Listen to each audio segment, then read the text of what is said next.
все ништяк, но можно ли поменять цвет фона на ранги, власть? Можно, я говорю, Ранги власть. Власть. Да, цвете, да, власти больше. Я говорю, красный, белый, зеленый. Он говорит, нет, короче, розовый.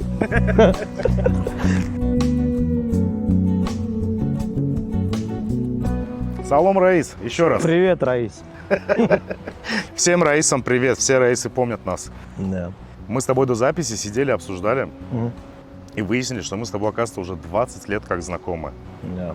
То есть мы 13-летними пацанами в шортиках гоняли баскетбол в одной Некоторые команде. зрители даже еще не достигли этого возраста. Для меня это тайна, хоть мы столько лет с тобой знакомы. Тем более для зрителей тайна. Мы тебя видим в социальных сетях. Ты там, здесь преподаешь, здесь снимаешь, здесь рисуешь, здесь выигрываешь номинации, тут участвуешь в каком-то конкурсе. Здесь ты работаешь просто дизайнером.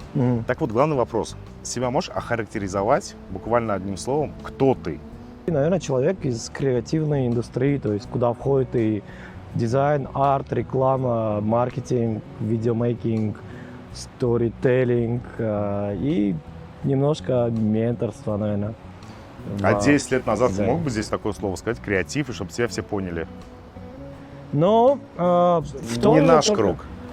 Не наш круг, тогда это да, сложнее, наверное. Но мы только вливались в это направление, и мы были именно заражены вот этим всем креативом, каким-то огнем внутри, делать какие-то интересные маркетинговые вещи, дизайн штуки. Поэтому, да, наверное, только узкий круг, наверное, в тот момент заражался этим. Вот. Не все дошли, наверное, до какого-то финиша, то есть я знаю, что многие там поменяли сферу деятельности после этого, но кто-то расширился, то есть вот как ты начинал с дизайнера, а стал в итоге и продюсером, и режиссером, и всем, чем можно. Я даже не такое. дизайн начинал, я начинал с помрежа. Ну вот, да. Я был помощником режиссера, по ночам учился дизайну, потому что за компьютер сел в 2010 году.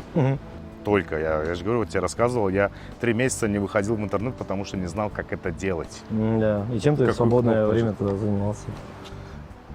Ну, вот этим и занимался, я по ночам, получается, учился, потому что горели, да, вот это было интересно. Ну, да. Сидишь туторы смотришь, а днем зарабатывал тем, что был помрежем. Ну, помрежь это что? Это принеси, подай, иди нафиг, не мешай. Мы с тобой вот сколько раз даже пересекались по работе. Наши легендарные фотки на день рождения, поздравления.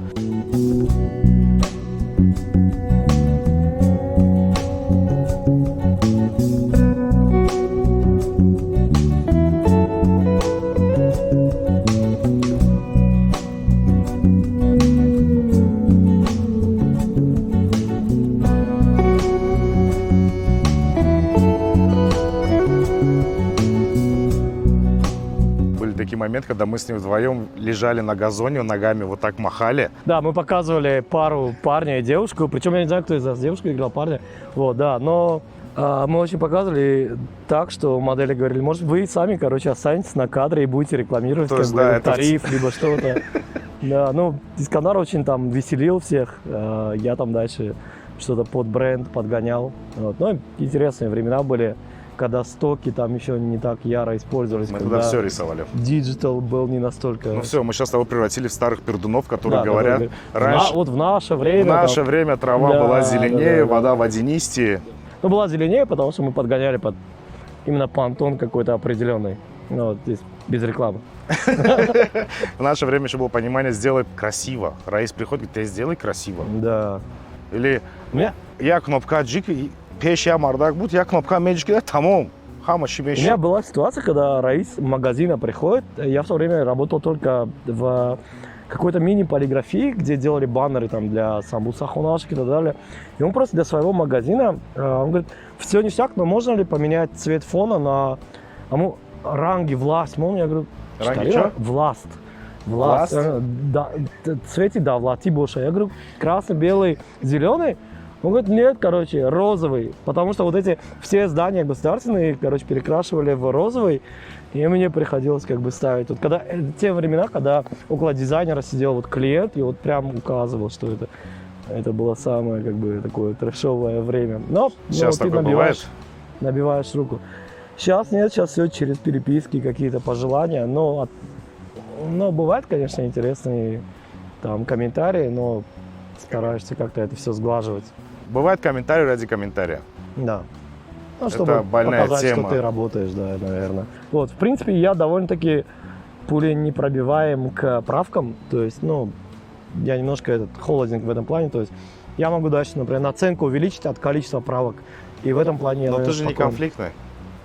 Да, Насколько если- я нет, тебя знаю. Я довольно-таки, наверное, если это несправедливо, что в проекте, то, наверное, есть какие-то моменты, какие-то вспыльчивости и так далее. Но если это по делу, я абсолютно согласен и начинаю там... Я понимаю сторону заказчика, почему он это делает, да, то есть мы, конечно, дизайнеры, там, творческие люди, пытаемся там тренды внести и так далее, но итоговый владелец бизнеса — это вот тот же самый, может быть, Раис и так далее. И если это по делу, и это с какой-то твоей художественной частью, в принципе, совмещается, то почему бы и нет, да, почему бы не пойти на уступки, то есть его бизнес, он лучше всего сам знает, да, то есть одно дело, когда мы работаем дизайнерами в каком-то постоянном месте, другое дело, когда мы фрилансим, то есть тем людям, которые ведут свой бизнес, это виднее, да, то есть, возможно, есть какая-то смысловая нагрузка в тех комментариях, которые он привносит. А как ты вообще к этому пришел? Ну смотри, мы с тобой одного года рождения, правильно? Мгм. 89-й. Не надо это на камеру, зачем говорить? В нашей юности, вот когда школу заканчивали, да, были модны какие профессии? Все поголовно становились либо медиками, либо юристами, либо экономистами. А МЭО еще было, по-моему. Ну, я не знаю. Я, в принципе, ты в до сих пор центре не жил, у понимаю, тебя чем они наушников там больше было. занимались, Я да. жил не в центре, поэтому у меня наушников Ну, не у было тебя, среди да. знакомых. Я знаю, как моя история была, как я пришел к дизайну и художеству. Мгм. Это случайно произошло. Да. А как у тебя это произошло? Ну, Почему ты вдруг решил стать творческим человеком, а не медиком, не юристом, не моушником? Мгм. Ну, у меня все было отлично в школе в плане пятерки там по каким-то математическим предметам, там, физики и так далее, но как-то летом я понимал, что хочу как-то подзаработать, и вот у меня хорошие, отличные оценки, но нет какого-то, да, там, хунара и так далее, и я проходил в магазине мимо срочных фото, на тот момент они прям были на каждом углу, да, то есть даже в магазине был уголок срочного фото, и мне понравилось, как чувак прям шаманит на клавиатуре, на какой-то программе и меняет прям там, не знаю, убирает фон, да, там, перекрашивает, то есть надевает там пиджак, да, там на человека. Это же была классика, да, типа взять и переодеть человека в другое. Это Я волшебная напросился... палочка. Да, вот этой палочкой волшебной.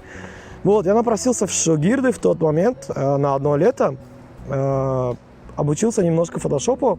Далее я долго думал, на кого поступать, но из-за того, что у меня была, в принципе, сильная математика, меня, ну, наверное, определили в программисты, потому что это было более-менее перспективно. Вот. И 3 года я на очке отучился, при этом я делал большинство вот таких вот дизайнерских работ, потому что я заявил о себе как интересующимся вот этом направлении, который может там и сделать дощечки на вывески, на аудиторию, там какие-то стенгазеты, что ли, я не знаю, делали в университетах это или нет.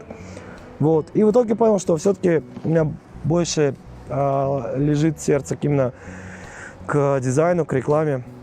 Вот. И поэтому я продолжал именно самообразование, и дальше у меня выпала возможность продолжить обучение. Вот я это и хотел спросить, потому что я дизайнер-самоучка, грубо Мгм. говоря. У тебя есть образование, ты учился в Кипре Но, или на Кипре? На Кипре, да, но это сложно сказать, потому что я поступил на магистратуру, и у меня была учеба раз в неделю. На магистратуре немного другие условия, то есть ты уже делаешь то, что умеешь делать. Вот. И я немножко в этом плане загрузился, потому что я думал, что мне там вправят руки по цифровому рисованию, диджитал-арту. Вот. Оказалось, что многие преподаватели даже этого направления пока не знали. То есть они задавали тему, а дальше кто во что гораздо. Да? То есть кто-то лепит из пластилина, кто-то шьет крестиком. Ну, то есть это стандартный какой-то художественно-образовательный колледж, да, либо институт, где учат базе, основе. Ну, видишь, наверное, на бакалавре этому обучали, может быть, то есть фотошопу, там еще каким-то программам, но я поступил сразу на магистратуру, потому что я закончил уже в Душанбе одно направление, и типа мне легче было сразу на магистратуру. Вот. И мне, в принципе, по большей части пришлось самостоятельно вот это свое направление изучать. Все равно по тем же туториалам на YouTube, форумах и так далее. Мы с тобой застали переходный момент, да, грубо говоря, с ватмана стенгазеты на диджитал. Ага. То есть мы прошли этот момент. Да. Да. Но сейчас поколение молодых дизайнеров, я вот наблюдаю, Мгм. они бомбят только в путь.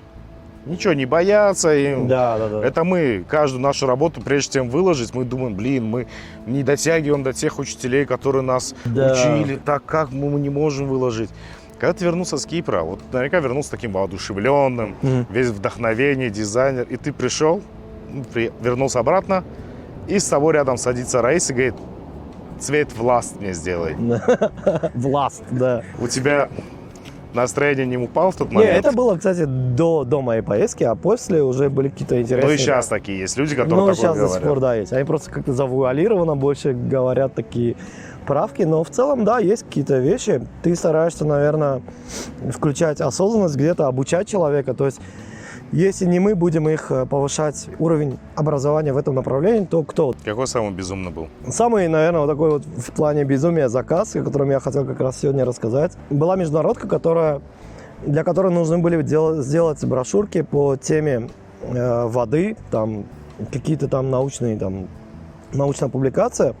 И в какой-то главе, значит, там нужно было отрисовать все виды туалета. Вот реально, то есть, понимаешь, то есть я за это время изучил столько видов туалета, то есть напольный, то есть где-то в селениях какой, да, то есть ты прорисовываешь схему, и, ты думаешь, это все рисуешь, создаешь эту схему и думаешь, что я делаю со своей жизнью, да, то есть если бы в этот момент, наверное, в мою комнату зашли кто-нибудь из близких, да, то легче было бы переключить на какой-то эротический фильм, и это было бы легче объяснить, да, чем то, что ты делаешь, да.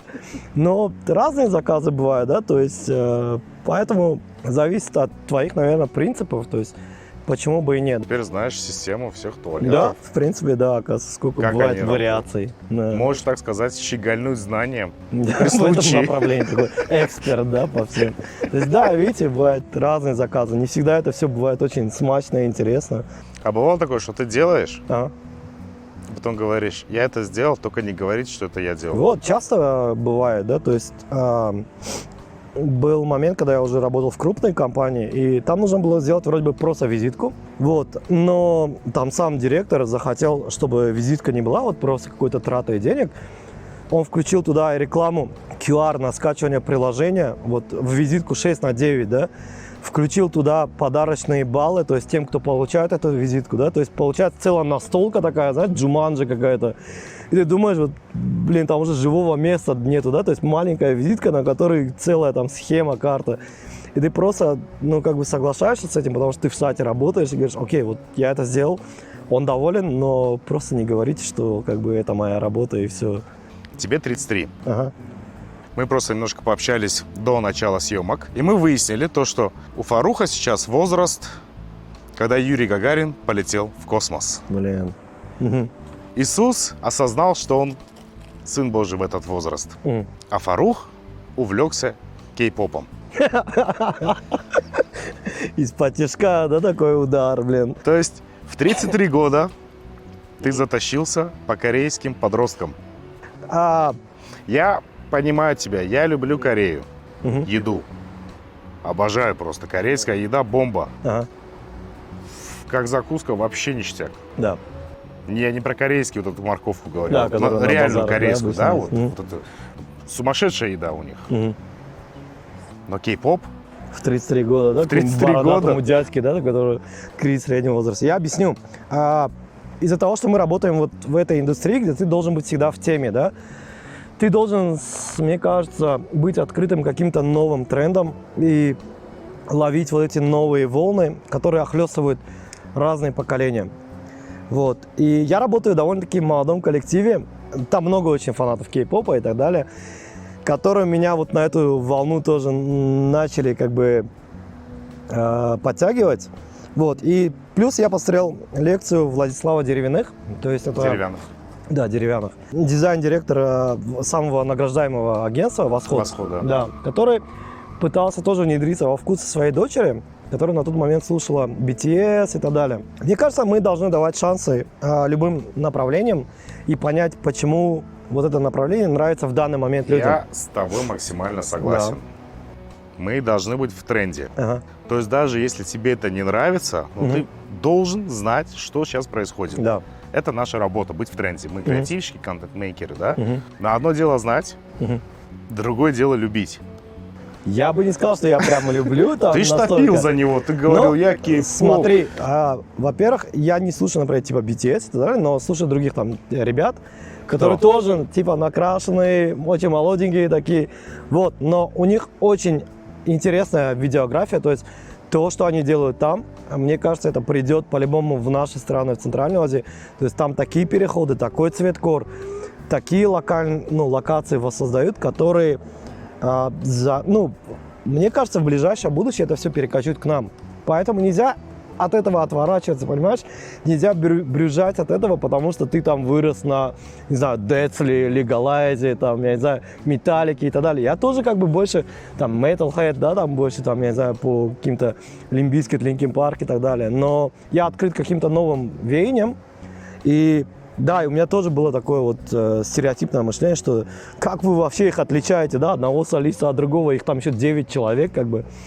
Вот, но ты всматриваешься и пытаешься понять, и есть интересные ритмы, есть даже дизайн одежд, в которых они выступают, дизайн локаций, цветкор, да, то есть ты придаешь значение как креатор этому всему, и плюс то, как они ведут дело, именно вот эти бренды, лейблы, у которых у каждого там свои какие-то группы, то есть девчачьи группы, бойс-бенды, вот, и в чем-то, мне кажется, это все перенимается, то есть в маркетинг. Какой средний возраст ребят, с которыми ты работаешь, которые тащатся по кей-попу и BTS? Наверное, 20. Средний возраст. 4 года где-то. То есть ты их всех такое. старше на 10 лет? Да. В среднем. Да.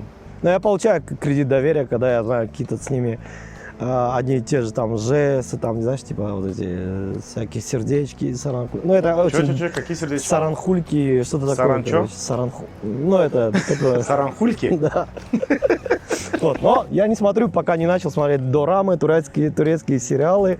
Вот, но в итоге просто, смысл того, что нужно быть открытым, мне кажется, к любым веяниям.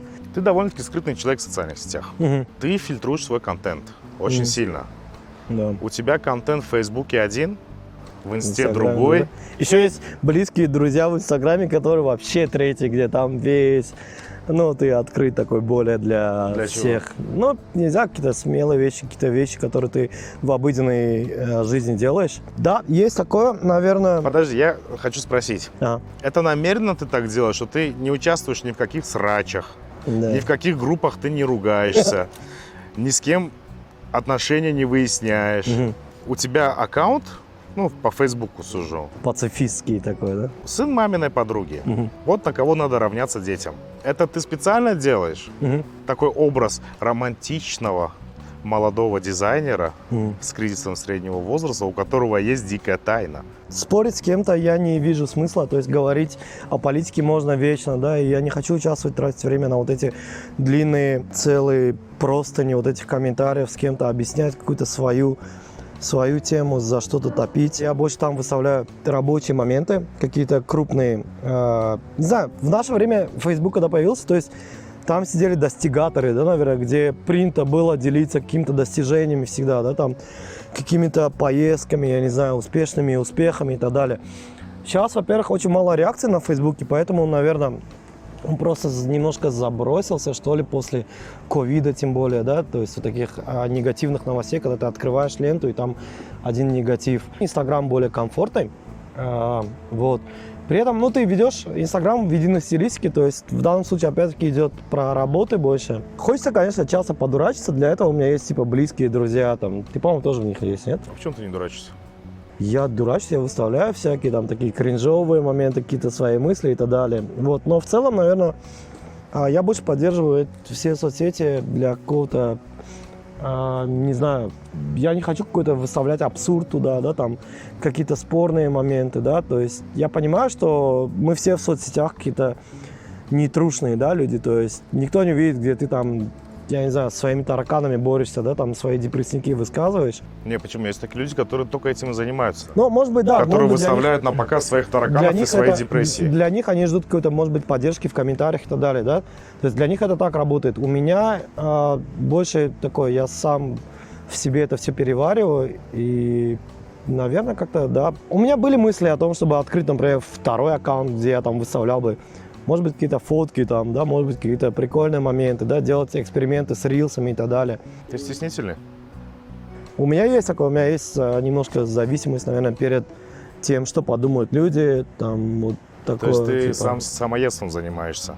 Да, просто я угораю над какими-то вещами, например, да, которые могут быть не актуальны для других людей. А почему у тебя в Инстаграме, я вот посмотрел, у вас есть офигительный проект.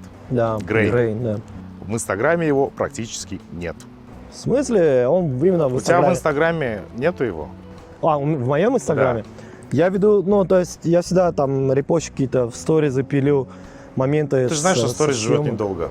Я знаю, ну, в этом какая-то есть прелесть, наверное. Мне нравится получать какие-то реакции больше не со сторизов. И формат, наверное, 16:9, я его очень долго не признавал. Вот как дизайнер, наверное, ты поймешь, да, наверное, то есть вот эта вертикаль. В качестве как постов по Грейну, я не знаю, я выдавал обработки, которые мы делали, то есть там Тахмина что-то снимала, я что-то обрабатывал, но это, наверное, в основном свои какие-то, там было несколько постов, вот, но мне кажется, это все лучше хранить на Грейне, для контент для Грейна больше, потому что это больше такой сторонний проект и общий, да, то есть я не могу присваивать себе там что-то, потому что мы выкладываемся оба. Просто, видишь, я не знаю, как разграничить, с одной стороны, может быть, контент по арту и дизайну, и плюс контент по каким-то сторонним вещам, типа своей жизни, либо же каких-то сторонних проектов. Очень сложно в один, как бы, концепт именно страницы завернуть. А я веду его как, наверное, именно концепция, да, то есть,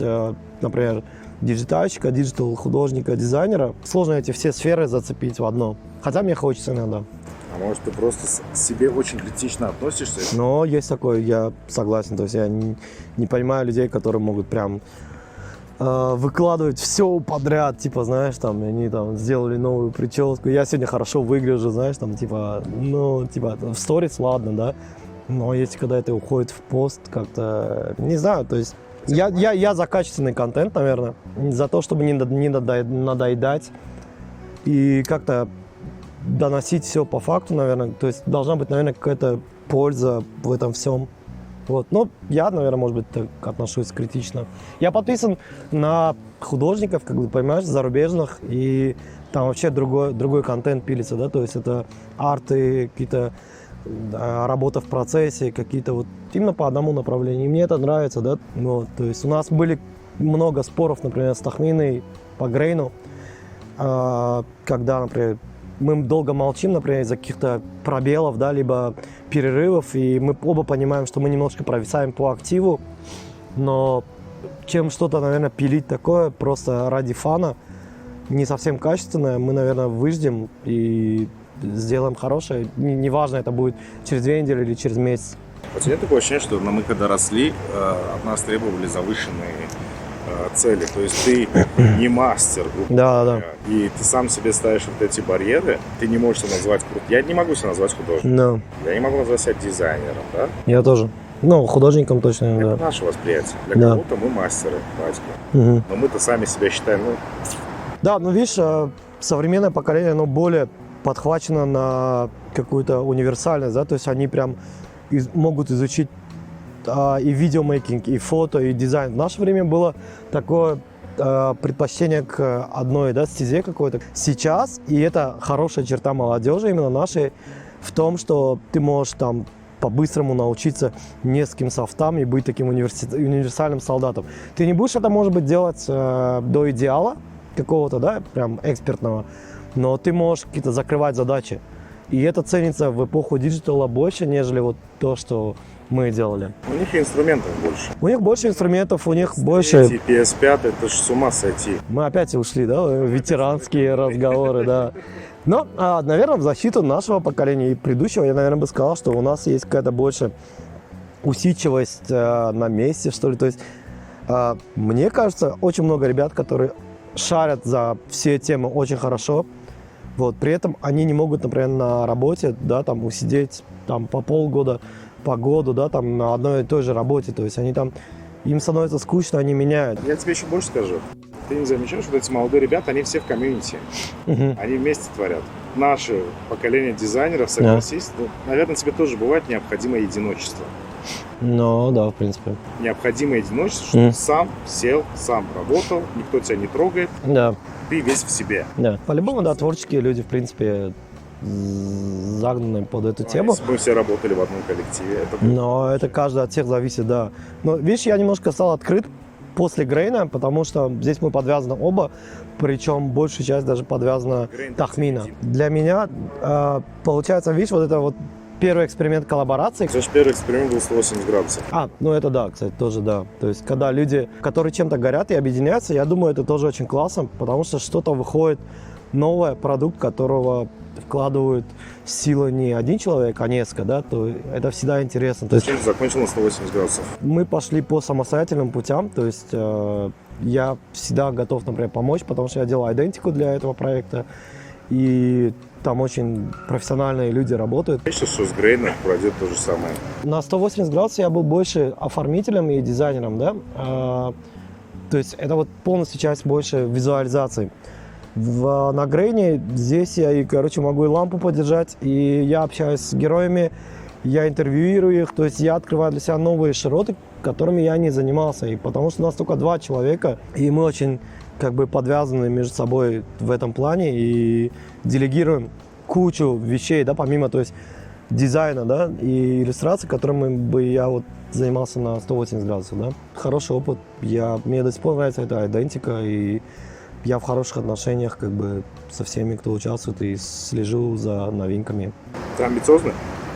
Мне кажется, я был очень амбициозный лет 7-8 назад, наверное, когда в наше поколение достигаторов, там, помнишь, когда мы там строили планы в Marvel там устроиться, в Lucasfilm и так далее, да, то есть мы, конечно, видели много для себя открытых путей развития, особенно когда перед нами были такие примеры, да, как Джамы там и так далее. Вот, с годами ты, конечно, немножко угасаешь, наверное, и плюс время достигаторства, наверное, угасло чуть-чуть, потому что многие стали ставить вот этот вот успех превыше всего, да, то есть когда они стали закрывать глаза, наверное, на параллельную жизнь, да, то есть надо просто включать, наверное, осознанность о том, что, время идет, есть какие-то реалии, когда ты подвязан там к каким-то ответственностям перед семьей, перед своим возрастом, перед своим положением. Тебе не страшно, что будет дальше? Мне кажется, когда мы выбрали путь дизайна,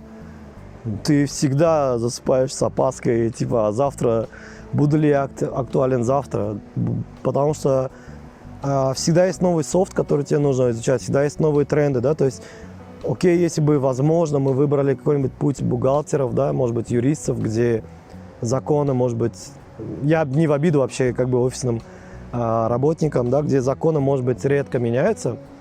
Вот, мы выбрали вот это направление, где всегда все динамично, да, и мы живем в таком вот стрессе о том, что будет завтра, будешь ли ты на плаву, да, завтра, потому что когда мы начинали, куча ребят, наших ровесников, были дизайнерами, да, и это было очень, хайпово, да, там, трендово и так далее, и сейчас эти ребята обзавелись семьями, они понимают, что, возможно, на дизайне ты не заработаешь, да, ты не прокормишь семью, да, то есть ты должен быть там прям в топе, да, чтобы там и фрилансить, и в штате быть, и зарабатывать, да, вот, поэтому, конечно, у меня есть опаска, то есть, как для творческого человека всегда есть момент, где, тем ли я занимаюсь, да, насколько я, хорош, да, может быть, мне стоит сменить все и уйти в бизнес, да, потому что твой однокурсник, который там плохо, может быть, учился, сейчас уже на Лексусе катается, да, реальная история, да, и занимается бизнесом, да, там, я не знаю, продает вещи, проезжает, останавливается так на дороге, когда ты пешком идешь, он говорит, ты все там картинки, да, собираешь,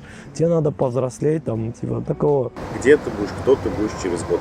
Я бы хотел, какую-то студию, может, ребят, то есть, вот этот опыт с Грейн мне, опять-таки, очень вдохновил на то, чтобы брать какие-то интересные проекты, делать интересные штуки и, может быть, брать какие-то фестивали там, да, понимаешь? Кто мы? Мы творцы, наверное. Все, пэкшот. Громкие слова. Но мы творцы, наверное, я не знаю, того же креатива, тех же смелых решений. Те, кто должны, наверное, вносить какой-то вкус в бизнес, в идентику брендов и так далее. Рекламщики, которые повышают качество продакшена. Ну и просто, наверное, творческие люди, которые могут выплеснуть свое видение в персональных работах. Спасибо. Спасибо тебе. Борис. Да.